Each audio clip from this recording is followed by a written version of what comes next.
Good morning friends.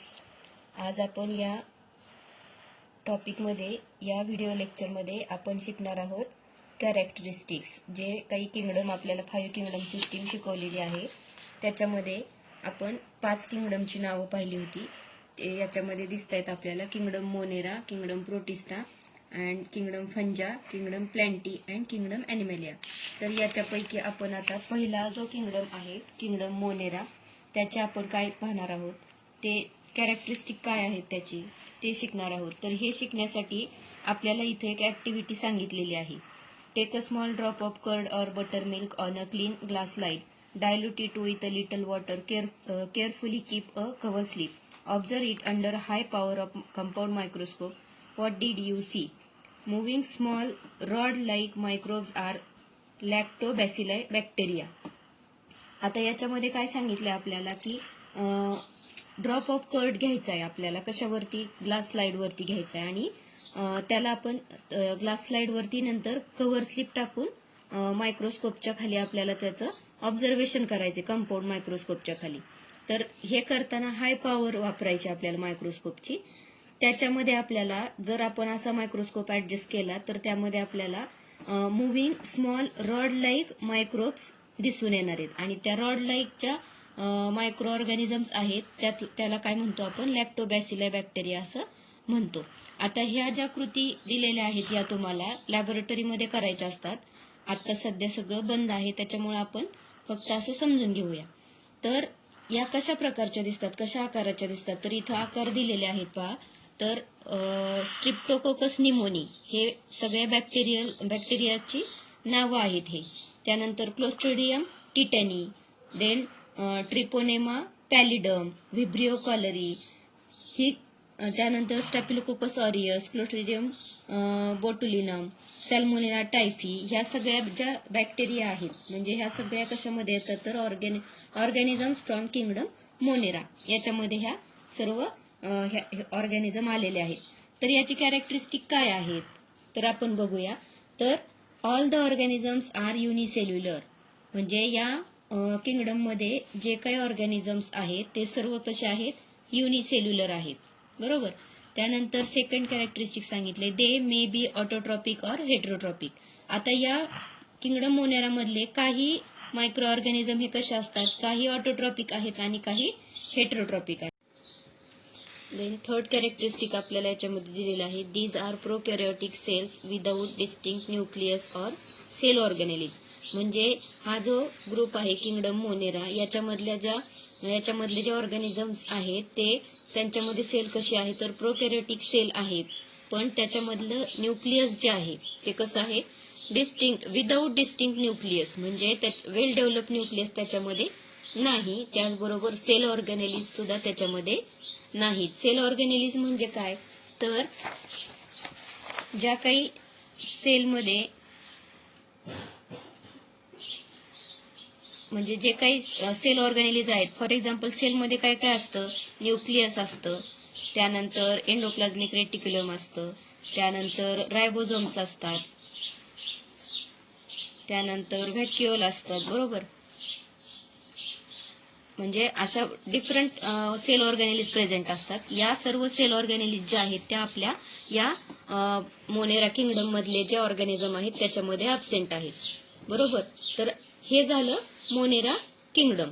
त्यानंतर second kingdom जे दिलेला आहे तो कोणता आहे तर प्रोटिस्टा. आता याचा सुद्धा स्टडी करण्यासाठी आपल्याला काय दिलेली इथं एक ऍक्टिव्हिटी दिलेली आहे. तर काय सांगितलं त्याच्यामध्ये? Prepare a temporary mount of 1 drop of pond water on a glass slide. Observe it under low power and high power of microscope. You will find some motile microbes with irregular shapes. These are amoeba. आता याच्यासाठी आपल्याला काय सांगितलेलं आहे तर pond water घ्यायला सांगितलंय, बरोबर. म्हणजे डबक्यातलं पाणी, म्हणजे पावसाचं असेल साठलेलं किंवा काय असं साठलेलं पाणी जे असेल त्याच्यात ते पाणी घ्यायचंय आणि त्याचा एक ड्रॉप स्लाइड वरती घेऊन आपण मायक्रोस्कोपच्या खाली त्याला ऑब्झर्व करायचंय, लो पॉवरला आणि हाय पॉवरला. तर हे करताना आपल्याला काय दिसणार आहे स्लाइड ऍडजस्ट झाल्यानंतर तर मायक्रो ऑर्गॅनिझम्स कशा इरेग्युलर शेप्सचे मायक्रो ऑर्गॅनिझम त्याच्यामध्ये आपल्याला दिसणार आहेत. तर ते काय आहेत तर दीज आर अमिबी. तर पाहूया आपण त्यांचा शेप कसा आहे तो. इथं फिगरमध्ये आपल्याला दिलेला आहे पहा. वॉलॉक्स दिलेला आहे, त्यानंतर पॅरामेशियम दिलेला आहे, युग्लिना आणि अमेबी. तर हे जे मायक्रो ऑर्गॅनिझम्स आहेत हे सर्व मायक्रो ऑर्गॅनिझम किंगडम प्रोटिस्टामध्ये येतात. तर याचे कॅरेक्टरिस्टिक काय दिलेले आहेत. Protista are single celled organisms with well defined nucleus enclosed in a nuclear membrane.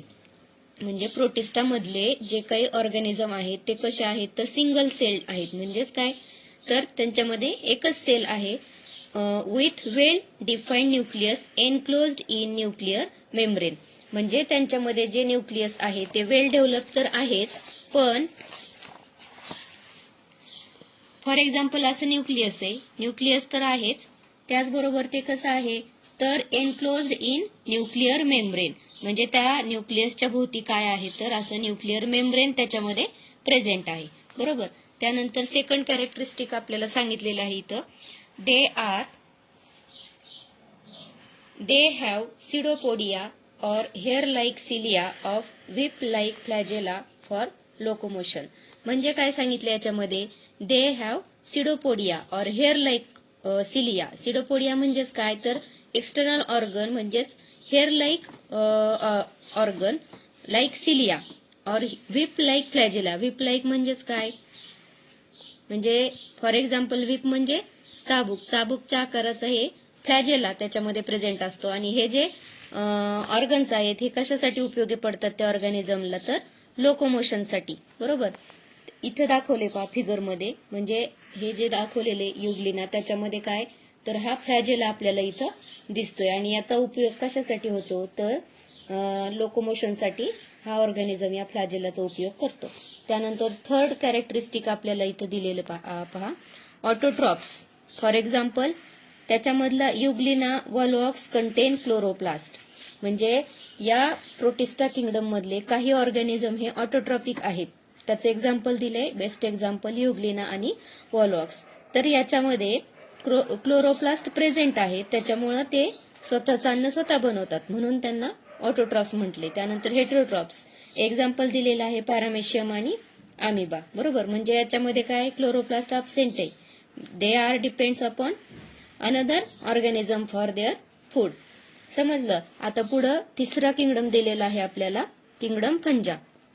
त्यासाठी ऍक्टिव्हिटी दिलेली आहे. Take a moist piece of bread or bhakri on and keep it in a container with lid for 2 to 3 days. After 2 to 3 days, a fine cotton thread like tuft is found growing on the surface of the bread. Prepare a temporary mount of few threads from this culture and observe it under the microscope. तर हे फंजा आपल्याला study करण्यासाठी काय करायचंय तर moist piece of bread हा घ्यायचा आहे आणि त्यानंतर जवळजवळ 2 ते 3 दिवस आपण एका कंटेनरमध्ये म्हणजे हवाबंद डब्यामध्ये आपण त्याला ठेवून देणार आहोत. त्यानंतर 2 ते 3 दिवसानंतर आपण जर पाहिलं त्याला उघडून तर त्याच्यामध्ये कॉटन थ्रेड लाईक म्हणजे फॉर एक्झाम्पल बुरशी आलेली आपल्याला दिसून येते त्याच्यावरती. आणि आता हा जो बुरशी आलेला थोडासा भाग जर आपण स्लाइड वरती घेतला आणि त्याला मायक्रोस्कोपच्या खाली जर आपण पाहिलं तर आपल्याला अशा प्रकारचं त्याच्यावरती स्ट्रक्चर त्या स्लाइड वरती आपल्याला दिसून येणार आहे. बरोबर. हे आहे स्ट्रक्चर ऑफ फंजा.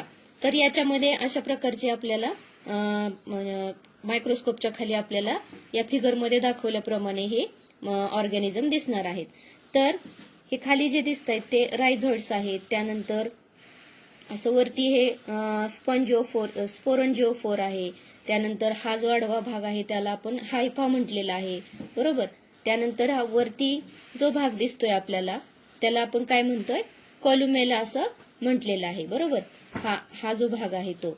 आणि हा वरती स्पोरेंजियम आहेत पहा वरती. आणि हे बस्ट झाल्यानंतर याच्यामधून परत अजून काय होणार आहेत हे स्पोर्स बाहेर पडल्यानंतर आणखीन याच्यापासून न्यू प्लांट बॉडी याच्यापासून तयार होते. तर पाहूया आपण कॅरेक्टरिस्टिक काय आहेत ते. आता कॅरेक्टरिस्टिक फर्स्ट दिलेला आहे तर these are non green eukaryotic heterotrophic organisms. म्हणजे हे जे ऑर्गॅनिझम्स आहेत फंजा ते कसे आहेत तर नॉन ग्रीन आहेत, युकॅरियोटिक आहेत, त्याचबरोबर हेटेरोट्रॉपिक आहेत. हेटेरोट्रॉपिक म्हणजेच काय they are depend on another organism for their food. Then second, most of them are saprophytes, saprotrophs. Then they feed upon decaying organic matter. म्हणजे ते कशावरती जगतात तर डिकेइंग ऑर्गॅनिक मॅटर वरती ते जगतात. त्यानंतर थर्ड दिलेला आहे, their cell wall is made up of tough and complex sugar called as chitin. याच्यामधली जी सेल वॉल आहे ती कशापासून बनलेली आहे तर कायटिन नावाच्या मटेरियल पासून ही बनलेली आहे आणि ती कशी आहे, टफ आहे. बरोबर. Some fungi are thread like and many nuclei are present in the cytoplasm. आता याच्यापैकी काही फंजा ज्या असतात त्या थ्रेड लाईक असतात, त्याचबरोबर many nuclei are present in the cytoplasm. म्हणजे त्याच्यामधलं जे सायटोप्लाझम आहे त्या सायटोप्लाझम मध्ये 2 किंवा 2पेक्षा जास्त न्यूक्लियाय सुद्धा बऱ्याच आपल्या ऑर्गॅनिझम मध्ये दिसून येतात. त्यानंतर नेक्स्ट कॅरेक्टरिस्टिक एक्झाम्पल दिलेलं आहे, बेकर्स ईस्ट, ॲस्परजिलस. देन ॲस्परजिलस म्हणजेच काय, fungus on corn. Then penicillium and mushroom. These are the best examples of fungi. Though many systems of classification are introduced after the Whitaker's, his 5 kingdom system is widely accepted. Then म्हणजे आपण आता याच्यामध्ये एकंदरीत काय पाहिलं तर 5 kingdom system मध्ये हे जे थर्ड 3 किंगडम पाहिलेले आहेत, कोणते, मोनेरा, प्रोटिस्टा आणि फंजा. बरोबर.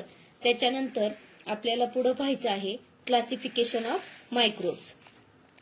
आता इथं यूज युअर ब्रेन पॉवर मध्ये दिलेलं आहे, explain merits and demerits of Whittaker's classification. आता म्हणजे व्हिटकर या सायंटिस्टनी जे क्लासिफिकेशन केलेले आहे त्याच्यामध्ये सुद्धा काही त्रुटी आढळून आलेल्या आहेत. बरोबर. मेरिट्स आणि डिमेरिट्स म्हणजे ते जितकं सोपं आपल्याला समजण्या इतकं सोपं आहे तशाच काही प्रमाणामध्ये त्याच्यामध्ये त्रुटी सुद्धा आहेत. तर काय आहेत त्रुटी याच्यामध्ये? Merits of Whittaker's classification. Merits म्हणजे काय तर त्यांचं म्हणजे कसं सोयीस्कर आहे आपल्याला हे क्लासिफिकेशन.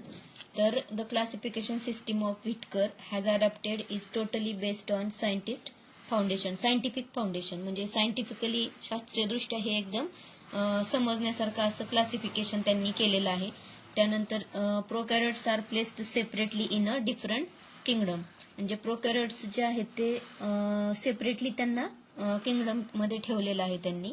त्यानंतर all unicellular eukaryotic organisms are club together in one kingdom named as Protista. म्हणजे जे काही युनिसेल्युलर युकॅरियोटिक ऑर्गॅनिझम आहेत त्यांना त्यांनी सेपरेट ग्रुपमध्ये ठेवलेलं आहे. त्याला काय नाव दिले तर किंगडम प्रोटिस्टा.